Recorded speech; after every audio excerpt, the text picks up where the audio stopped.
नमस्कार। पंचतंत्र की कहानियां तो हम सब ने सुनी हैं, लेकिन कुछ कहानियां ऐसी होती हैं जो वक्त के साथ और भी गहरी होती जाती हैं। आज हम एक ऐसी ही कहानी में उतरेंगे, अभागा बुनकर की कहानी। ये कहानी मेहनत और किस्मत की उस लड़ाई को छेड़ती है जो शायद हम सब कभी ना कभी लड़ते हैं, और इसका सबक, यकीन मानिए, आज भी उतना ही सच्चा है। तो चलिए सीधे मुद्दे पर आते हैं। एक सवाल, क्या मेहनत करने से हमेशा कामयाबी मिलती है? मतलब क्या सच में हार्ड वर्क ही सब कुछ है? यही वो सवाल है जिसके जवाब की तलाश में हमारा हीरो सोमिल अपनी पूरी जिंदगी लगा देता है। तो मिलिए सोमिलिक से। ये कोई मामूली बुनकर नहीं है, इनके हाथ में जादू है, कमाल का हुनर और मेहनत में कोई कमी नहीं। पर एक अजीब सी बात है, सोमिलिक जितना अच्छा काम करता है उतना ही गरीब रहता है, और दूसरी तरफ जो लोग उससे आधा भी अच्छा काम नहीं करते वो अमीर होते जा रहे हैं। अब बताइए, ये कैसी पहेली है? जाहिर है ये बात उसे अंदर ही अंदर खाए जा रही थी। सोचिए, एक शहर है जहां सोमिलक नाम का एक बुनकर रहता है। वो ऐसे खूबसूरत रंग बिरंगे कपड़े बनाता है कि देखने वाले देखते रह जाएं। लेकिन उसे मिलता क्या है? बस इतना कि किसी तरह पेट भर जाए और तन ढक जाए। और मजे की बात देखिए, उसी शहर में दूसरे बुनकर जो साधारण से कपड़े बनाते हैं वो दिन ब दिन अमीर हो रहे हैं। ये देखकर किसी को भी गुस्सा आएगा, है ना? बस इसी बात ने उसे मजबूर कर दिया कि अब कुछ तो करना ही पड़ेगा, अपनी किस्मत को बदलना ही पड़ेगा। लेकिन जब उसने ये बात अपनी पत्नी को बताई तो जवाब कुछ और ही मिला। उसकी पत्नी ने कहा, सुनिए, जो किस्मत में लिखा है वो यही मिल जाएगा, और जो नहीं लिखा उसके लिए दुनिया के किसी भी कोने में चले जाओ, कुछ नहीं मिलेगा। मतलब उसकी पत्नी के लिए ये बाहर जाकर पैसा कमाने का आइडिया एक सपने से ज्यादा कुछ नहीं था। ये वो सोच है जो मानती है कि भाग्य ही सबसे ऊपर है।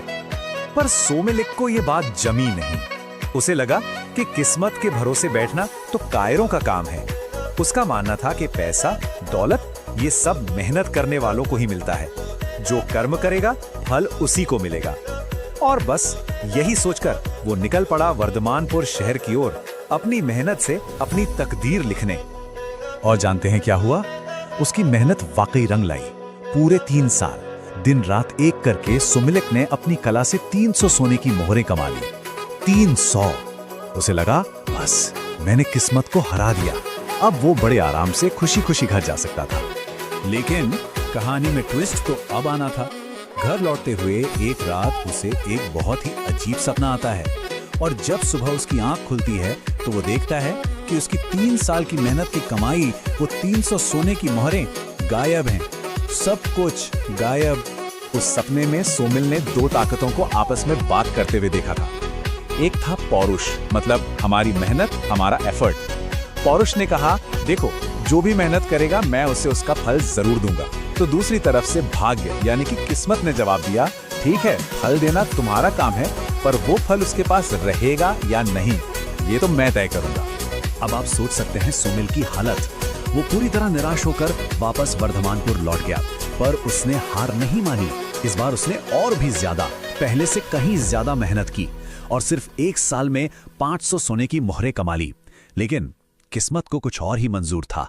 नतीजा फिर वही। रास्ते में उसे फिर से पौरुष और भाग्य की वही बातें सुनाई दी, और सुबह उठने पर उसकी सारी कमाई फिर गायब। अब तो ये पक्का हो गया था कि कोई बड़ी ताकत है जो उसे कामयाब नहीं होने देना चाहती। 2-2 बार अपनी खून पसीने की कमाई को ऐसे गायब होते देखकर सोमिल पूरी तरह से टूट चुका था। उसे लगा कि ऐसे जीने का क्या फायदा, इससे तो अच्छा है कि मर ही जाऊं। और इसी गहरी निराशा में उसने अपनी जान देने का फैसला कर लिया। वो ये खतरनाक कदम उठाने ही वाला था कि अचानक एक आवाज गूंजी, एक दिव्य आवाज। उसने कहा, सोमिलक, रुको, ये क्या कर रहे हो? तुम्हारा धन मैंने ही चुराया है। क्यों? क्योंकि तुम्हारे भाग्य में बस गुजारे लायक भोजन और वस्त्र ही लिखे हैं, उससे ज्यादा का सुख नहीं। सोमिलक के इस साहस को देखकर वो दिव्य आवाज प्रसन्न हुई और बोली, मांगो, क्या वरदान चाहते हो? सोमिलक ने क्या मांगा होगा? जाहिर है धन। पर यहाँ भी एक पेंच था। आवाज ने कहा, ठीक है, धन मिलेगा, पर तुम उसका इस्तेमाल नहीं कर पाओगे। पहले तुम्हें 2 तरह की दौलत को समझना होगा, उन्हें देखना होगा, और फिर चुनना होगा कि तुम्हें कौन सी चाहिए। और बस यहीं से सोमिलिक की असली परीक्षा शुरू होती है। एक ऐसा सबक जो उसकी पूरी जिंदगी की सोच को बदलने वाला था। उसे वापस वर्धमानपुर भेजा गया 2 व्यापारियों से मिलने। एक का नाम था गुप्तधन, जैसा नाम वैसा काम, बस धन को छुपा कर रखने वाला, और दूसरा था उपभुक्त धन, यानी वो जो धन का सही इस्तेमाल करता था, उसका आनंद लेता था। सोमलिक ने दोनों को बहुत करीब से देखा। जब वो गुप्तधन के घर गया तो उसे क्या मिला? भयंकर कंजूसी, रूखी सूखी रोटी और बेइज्जती। और जानते हैं इसका अंजाम क्या हुआ? अगले ही दिन गुप्तधन इतना बीमार पड़ा कि उसकी सारी जोड़ी हुई दौलत इलाज में ही चली गई। और फिर वो उपभुक्त धन के घर गया। वहां उसका ऐसा स्वागत हुआ, ऐसा शानदार खाना खिलाया गया कि वो दंग रह गया। और इसका नतीजा, राजा तक बात पहुंची और उन्होंने खुश होकर उपभुक्त धन को इनाम भेजा। मतलब उसका खर्च किया हुआ पैसा 2 गुना होकर वापस आ गया। 2 अलग सोच और 2 बिल्कुल अलग नतीजे। इन दोनों को देखने के बाद सोमिलक के दिमाग में जैसे एक बिजली सी कौंधी।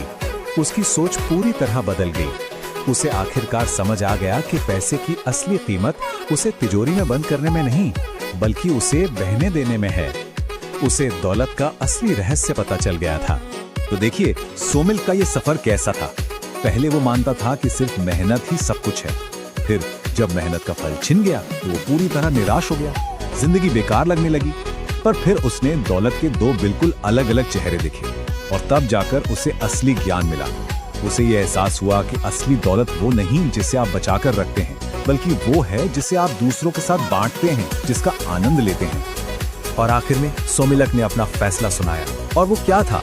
यही कि वो दौलत जो दान में, दूसरों के स्वागत में खर्च होती है, वो उस दौलत से कहीं कहीं ज्यादा अच्छी है जिसे सिर्फ जमा करके रखा जाता है। तो ये कहानी अब एक सवाल हम सबके सामने रखती है। अगर चुनने का मौका मिले तो कौन सा धन चुना जाएगा? जमा करने वाला या बांटने वाला? संचय या सत्कार? सोचिएगा जरूर, क्योंकि इसका जवाब शायद ये बताता है कि हम दौलत को असल में समझते कैसे हैं।